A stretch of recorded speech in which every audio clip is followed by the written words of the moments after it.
We're going to keep the comedy train rolling. You ready for your next comic?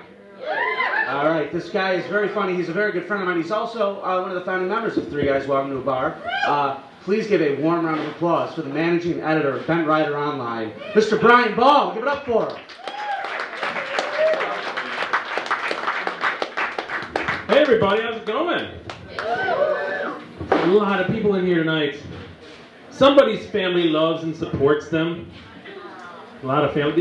Just you guys know, I think you guys are with Jeremy Eli, a lot of the family people. It's great that you're here and all, but if you like support and love him too much, he's going to become well-adjusted and he's not going to be funny anymore. So be really careful about that.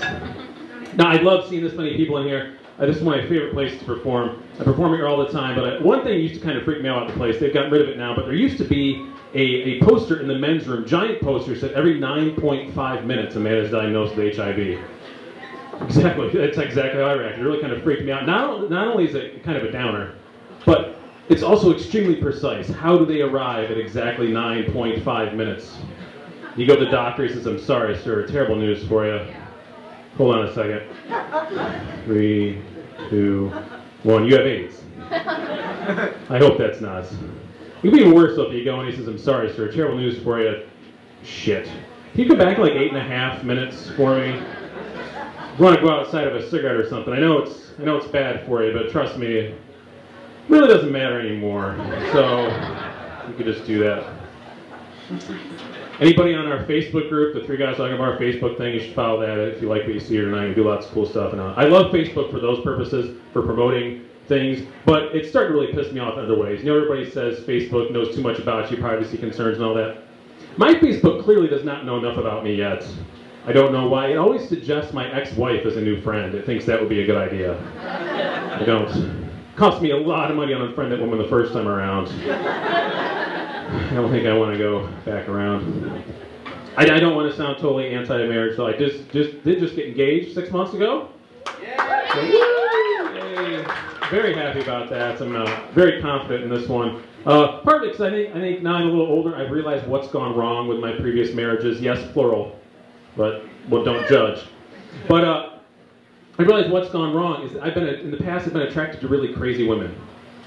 And it's easy to get sucked into a relationship with a crazy woman and not realize that they're crazy, because they're exciting, it's fun for a little while, you don't realize that they're crazy, and then all of a sudden one day something clicks, and maybe it's usually something small, like, I don't know, like maybe you're in her house, you see a litter box, and you realize, I've never seen a cat.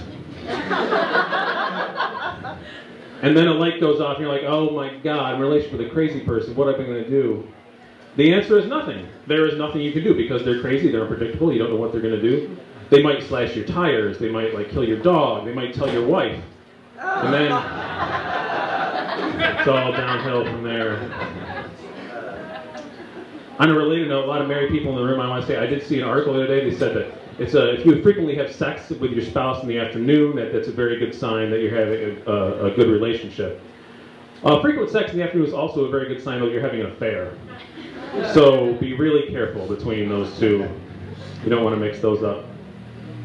Something else interesting I read earlier, a few months ago, the NBA season started up. I'm a basketball fan, and I was excited about it. They had a long lockout. It's hard to keep track of the players. But one of them, Ron Artest, he's the most heavily fined player in the history of the NBA. Plays for the LA Lakers, always gets in fights, has been ejected from more games than any player in the history of the NBA. For some reason in the offseason, he decided to change his name to Meta World Peace.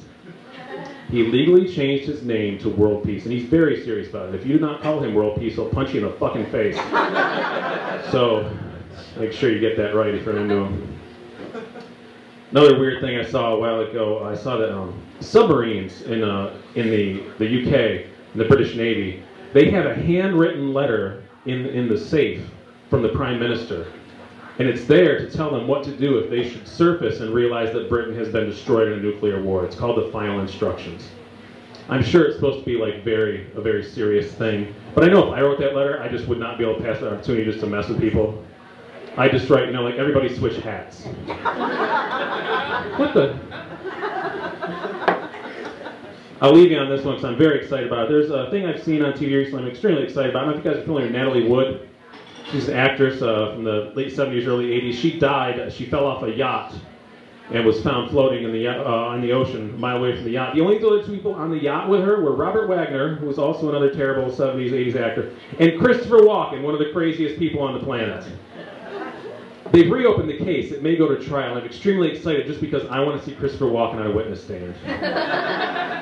I want somebody to say, Mr. Walken, you know, she was found floating a mile away from the boat you were on. Can you explain what went on that night? And I know he would say something crazy like, sir, even on my best day, I couldn't possibly throw a woman that far. Thank you. I'm Bryan Ball. You guys are awesome. Good night.